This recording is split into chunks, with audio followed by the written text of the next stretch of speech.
So I wanted to talk about the new Superman movie, the 2025 one by James Gunn. I actually saw it earlier this week, on Tuesday, in fact, thanks to the Amazon Prime promotion where you could see an early screening of it. That was cool. And I wanted to just share my thoughts on it. I wouldn't necessarily call this a review since I guess I don't really do like movie reviews, but I certainly like to watch movies and talk about my feelings on them. So also, this is going to be a mostly spoiler-free discussion or review, but I suppose if you're interested in the movie, it'd probably be safer to just watch it first and then come back to this video. Fun fact, this was actually my very first Superman movie I've ever seen, and I'm not exaggerating about that. I have never actually read a Superman comic. I have never seen a Superman movie. I may have watched like one of the animated shows when I was a kid and barely remember it. Pretty much everything that I know about Superman, I know strictly through cultural osmosis. So an important place to start with this movie is that it is not an origin story, as many of us knew.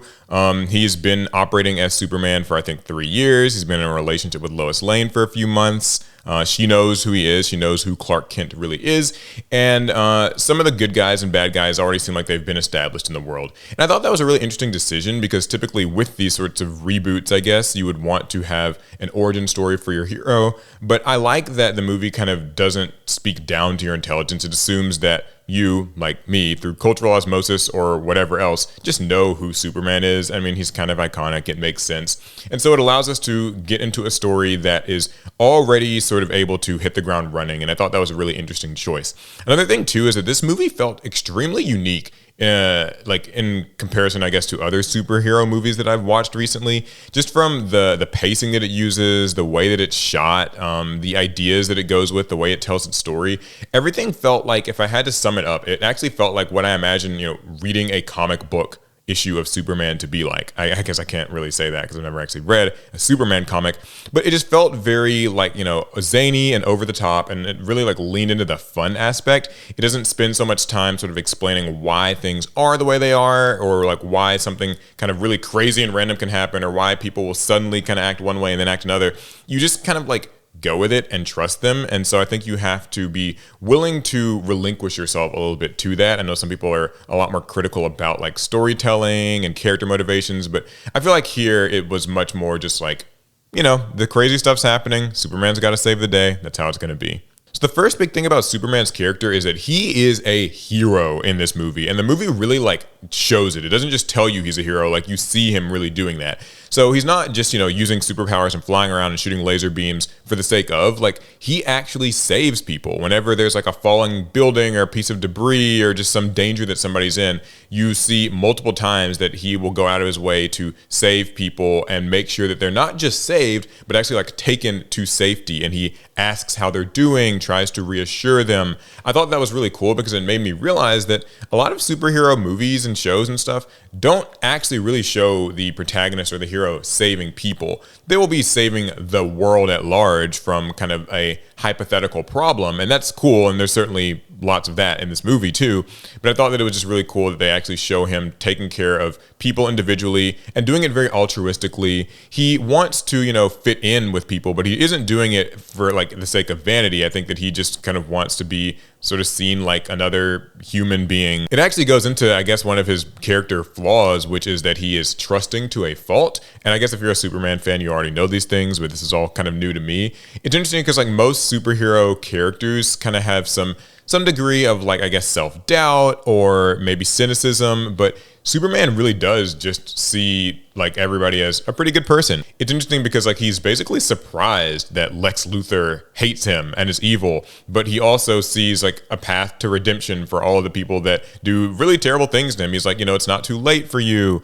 Like, we can talk this out. Another interesting thing with Superman in this movie is that he seems surprisingly vulnerable. I would certainly not say weak, but like he gets into fights and he sometimes struggles a little bit. And like sometimes he's kind of getting his ass beat during the movie and has to really get back up after being knocked down. I never really doubt that he can overcome the threats in his way, but it definitely seems like, when the bad guys are prepared for him and have like specific strategies meant to beat him, Superman does in fact struggle. But as a result, I feel like at the times when he really gets to like show off, it makes for such a great spectacle because it feels really earned. Like, we already know that he can fly and has laser vision and like the freeze breath stuff and just super strength and all these things. But sometimes he's put in situations where like he's not necessarily able to do each of those things. And so you kind of worry for him and like you feel like, oh my God, like, is this going to be okay? But what I think is cool is that he's not afraid to get help from Crypto, the dog, obviously, and even like call in friends and stuff for support. I thought that was really cool. And again, when those moments hit where he is allowed to just flex and just use his powers to like the fullest extent, it makes for some really great entertaining cinema. I enjoyed every bit of that. Speaking of the action in this movie, and I think I said it earlier, it's truly a just unique movie. It feels like it's a lot more willing to lean into the comic booky nature of like a superhero flick. The special effects and the way that things are shot are just, it's very zany and fun. They use a lot of wide angle lenses. I was looking into it and I saw that they use like this special Leica lens that kind of like shoots at like 16 and 18 millimeters and 21 millimeters, and they can kind of like shift perspectives really quickly. And it really shows. Like, I think that using that like stretchy wide angle lens, it can look sort of like, I guess, goofy or weird or off-putting at first, but I do think that in the theater, it actually adds a lot more oomph to certain moments when like Superman is, using a power, or kind of just like action scenes feel more like broad and dynamic. I like that they shot a lot of action scenes with like just a completely rotating, like panning camera. So there are multiple scenes in the movie, both for good guys and bad guys, where they are taking out an entire area full of, mob villains, and like basically the camera will just rotate all around the action and the battlefield, and you get this really cool, just wide perspective on everything that's happening. And it's a neat way of showing action compared to maybe like an MCU movie where it tends to be a little more like straight and head on and stuff, which isn't bad at all either. It's just like this felt very different and it felt very like cartoony, and I thought that was neat. I feel like the movie also leans into kind of just the almost goofiness of the special effects. Like, I wouldn't say the special effects are bad, but it's kind of more like they're not actually trying to lie to anybody and say that like, yeah, this thing necessarily exists or would happen in real life. They go out of their way to make like monsters are just big and ugly and like cartoonishly large. And also whenever there's like a big, the city's being destroyed or being ripped in half or whatever, it's like, yeah, that's just, you're kind of supposed to, again, relinquish yourself to the silliness of it. And they use a lot of color, and they use a lot of like just the action scenes they really feel like you're just watching like a TV show or something, and I thought that was great. Another quick thing about how this movie was shot too is I feel like they were really more willing to lean into like contrast with this movie. So there are actually, parts where like the exposure shows things in dark, deep, like inky shadows, and like sometimes stuff will be sort of like blown out and very bright. And I think that it's a refreshing change of pace compared to how a lot of movies these days are shot with much more flat, like even lighting. And it makes it, again, unique. That's the word I keep coming back to, because I feel like it felt so different. I think this is going to be like a fun one to like watch even when it comes out on streaming and stuff, just for that exact reason. Also wanted to touch on the story as a whole. It is a comic book story through and through. Lex Luthor does not like Superman, and he is trying to, in this case, discredit him. And I think that there is, again, some of that like suspension of disbelief that you have to have. Like, would the public immediately believe one bad story about Superman that a genius billionaire put out about him? Like, that doesn't seem suspicious to people. But also, as you see in this world, like, people kind of can be quite swingy with how they view many things, and so it just happens. I think you got to just kind of like, turn your brain off a little bit and just sort of enjoy it for what it is. It's very much a like good versus evil story. There is no doubt that Superman is good, and there is no doubt that Lex Luthor is evil. And so, like, they're not trying to make Lex Luthor seem redeemable or really have some bad backstory. He admits as much. He just does not like Superman. Like, I don't like you.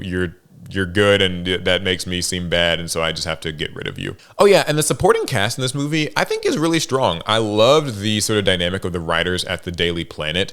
Something that I always like about superhero movies in general, I think Marvel and DC both tend to do this a fair bit, is they lean a lot on the press and like the importance of the press in these superhero stories, where while you've got like super villains, good guys, monsters, threats, inner continental politics and everything else, There are people who are on the ground floor writing about it and like researching it and trying to learn about it. So obviously, like Lois Lane, she's a journalist, and of course Clark Kent technically is too. That's sort of his day job. But you've got characters like Jimmy who end up sort of like using their like flexing their journalistic muscle, we'll say, in really unique and different ways, and it's kind of funny. And I guess like it's neat because you get to see that Superman himself does have a bit of a support system, even if he doesn't necessarily know that he does, because technically they don't know that he's Superman, except Lois, she knows. But yeah, the point is, like, the supporting characters, I think, do a really good job of like influencing the story and making it very clear that Superman himself he's like, on the scene, but there are other people doing things too. And speaking of other people, there is also the Justice League or Justice Gang or whatever they call themselves,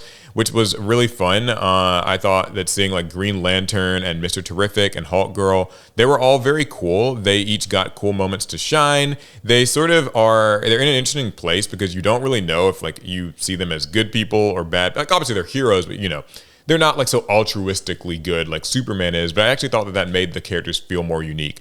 Also, shout out to Mr. Terrific in general. I think he was like super duper MVP of this movie. Him and Crypto were just like, they were great. Speaking of Crypto the dog, that was a fun gag. You can clearly tell. I know like they said this dog was based on James Gunn's actual dog, and like you can tell this is a dog that is written and designed by like a dog owner who knows how a disobedience dog can be, where like they're there for you, but they're not going to always make it easy. They're going to get into a little bit of shit along the way. So yeah, the humor in the movie can be a little bit unique. Like it can sometimes feel very like it's blink and you miss it humor. Like sometimes the jokes land, sometimes they don't. I thought that a lot of the stuff with like Jimmy was really funny, and I thought that some of the like situational irony was really good. I feel like whenever Clark or Superman cracks a joke or like something like that, it usually made me laugh. But I do think that it depends on your brand of humor. I think that's obviously going to always be something that's subjective with these movies. I will say I don't think that they go for quite as many like one-liner zinger jokes as like a typical Marvel movie might, but as a result, it means that sometimes the humor is not as overtly in your face, and then the times when it is, it maybe can feel a bit off-putting. But overall, none of this really like turned me off from the movie. I never found myself like feeling like, oh my God, this is so cringy and stupid, make it stop. Like it wasn't anything like that. So I thought it was pretty good. If I had to say one bad thing about the movie, I think that it can sometimes be a little wee bit heavy-handed on the exposition. Not in all cases. Like I do like that there is more show don't tell in regards to Superman struggling or Superman like taking care of people and being a hero and being concerned. But then there are other scenes in the movie where I think that they kind of like ham-fisted a little bit too much about like a character almost making like a speech about like, here's how things are, here's what you have to do, here's how people feel. So sometimes that could sort of feel a little bit shoehorned in. But I mean, that's really probably the worst thing that I could say about the movie. It's pretty much good other than that. So if I had to give it like a numerical rating or a grade, I don't really have like a scale or a rubric for anything like that. But I would say that this is like an A minus, A plus. I don't know. It's an A movie for sure. I really enjoyed it. I had a great time. I think the theater experience was good. A lot of people seem to really enjoy it. This is the first time I've seen people really clap in a superhero movie in a long time. Like people were actually like clapping when the movie ended. People were just very impressed. Like I said, I saw it on Tuesday, and a lot of people were saying like, I'm going to go see this again on like, Thursday or Friday or whatever when it comes out. I don't know. I think that if you see this movie, there's just no way that you can leave the theater being like legitimately just hating it. But I loved it. I would recommend it. I'm going to tell everybody in my real life that I can get to listen to me that they should probably go see it, but they probably don't even need to be told that by me because apparently it's pretty popular as is. That was my thoughts on the new Superman 2025 movie by James Gunn. I would love to hear what other people have to say. If you've watched it, leave your opinions down below in the comments, and I'll read and try to respond and maybe make similar videos to this for other things that I see. All right, cool. I'll see you all in the next one.